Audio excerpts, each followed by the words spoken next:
Juan Diego was born in 1474 in a country village near Mexico City, known in his native language Nahuatl as the place of the eagles. He was called the Talking Eagle. Juan Diego lived during the time Spain invaded Mexico City. When Hernando Cortés, the conquistador from Spain, defeated Emperor Montezuma. Mexico City then became the possession of King Charles V of Spain. A few Franciscan friars came with the soldiers from Spain, hoping to convert the Aztecs to Christianity. But the cruelty of the soldiers made it impossible for the Aztecs to believe in the God of the Spaniards. Talking Eagle was one of the few natives converted to the Christian faith. He and his wife were baptized in the year 1527 and received their new Christian names Juan Diego and Maria Lucia. 2 years later, Maria Lucia died and Juan Diego moved in with his uncle, Juan Bonito, who needed somebody to care for him.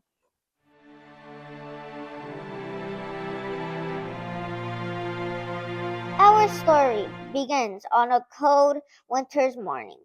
It is Saturday, December 9th, 1531, 10 years after the conquest of Mexico City. Setting out before dawn, Juan Diego began his long walk to the city. He was on his way to Mass and Catechism instructions.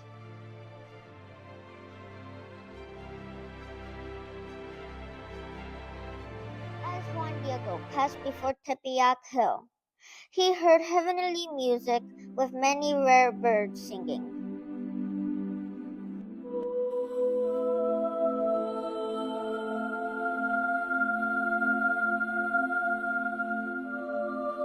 At first, Juan thought he must be dreaming. After all, it was so early in the morning. He fixed his gaze on Tepeyac Hill, from where the celestial music was coming towards him. When the song ended and all was quiet, Juan Diego saw a beautiful lady standing in the bright light. She spoke to him, saying, Juanito, Juan Dieguito. Juan Diego dared to approach the mysterious lady who was bathed in light. My precious son, where are you going? My little daughter, I am going to Mexico City to learn the divine things of our Lord from the priest there.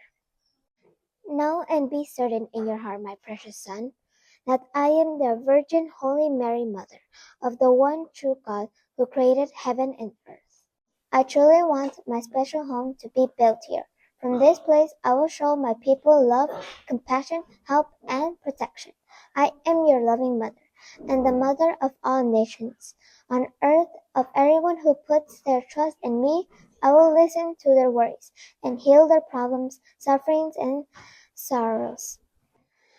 Go to the Bishop of Mexico and tell him my desire, that he will build a home right here for me, a temple on this plain.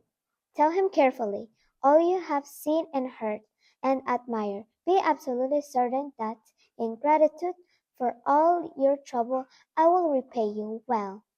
Yes, my little daughter, I will go to the bishop with your requests. Juan Diego hurried along to Mexico City.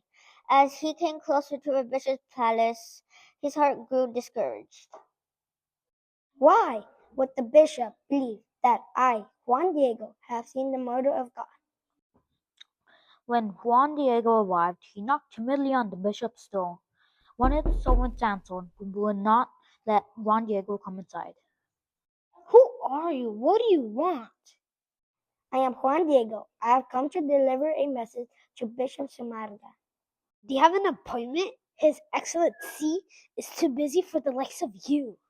Please, I must speak with him. The message is very important. Oh, it's important, huh? Then wait here until he calls for you. Juan Diego waited outside almost the entire day, feeling very small, unimportant, and afraid. Finally, late in the afternoon, the bishop called for him. Kneeling before the bishop, sitting in his chair, Juan Diego began to tell all he had seen and heard that morning from the beautiful lady. Bishop Zumanada listened carefully to Juan Diego's story. Then he said, My son, you have to come another time. First, I must examine all you have told me. Juan Diego left the bishop feeling disheartened and misunderstood. In his sadness and disappointment, he set out for home. Coming to the foot of Tapayac Hill, Juan Diego looked up and could barely believe his eyes. Standing there waiting for him was the beautiful Virgin. Looking at her filled his heart and soul with joy. The lady's royal dignity reminded him of the Aztec princess. Juanito, what did the bishop say? Little daughter, I am not good for this work. The bishop would not believe me. No one would believe the word of an Indian peasant who would ever think of a messenger from the royal queen of heaven. I am too poor, too small, too weak. You must send an angel or a prince, anyone except Juan Diego.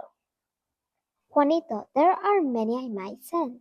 I have at my beck and call the great of the earth and blessed in heaven. I have called you, the littlest and dearest, to take my message to the bishop. It is absolutely necessary that you go personally, that through you my desire is realized. Go back to the bishop tomorrow. Tell him I desire a church to be built in my honor on this hill. Then come back here and let me know his answer. My lady, I will not cause your heart pain. With a good heart, I will go to see the bishop once again on your behalf. Tomorrow evening, I will return to tell you his answer.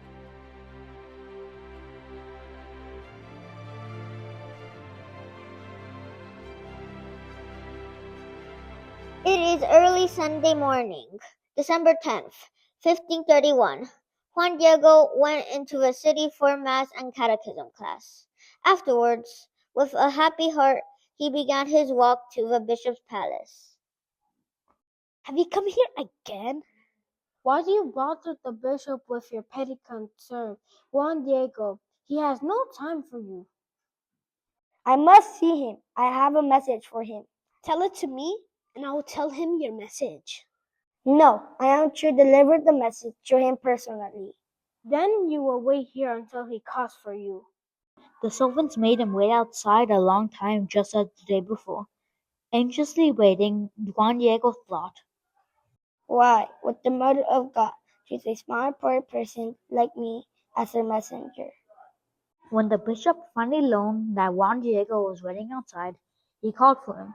Upon entering the bishop's parlor, Juan Diego knelt at his knees and said, The lady came to me again last night. She requests that you build a church in her honor on Tepeyac Hill.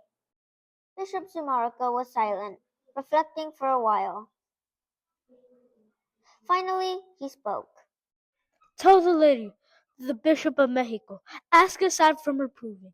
She is truly the Mother of God. Tell her I must have proof before I could fulfill her request. Yes, Your Excellency. With dragging steps, Juan Diego made his way home. He thought to himself, Who am I to ask the Queen of Heaven for a sign?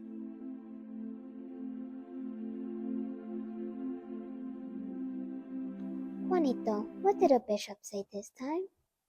I told him of your request, and he listened to me. Please do not be angry, but the bishop did not believe me.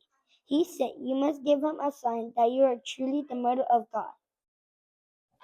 Dear and faithful Juan Dieguito, your heart is good. Return tomorrow and I will give you a sign for the bishop. Tomorrow he will believe you. My lady, I will do as you wish. Tomorrow morning, before dawn, I will return.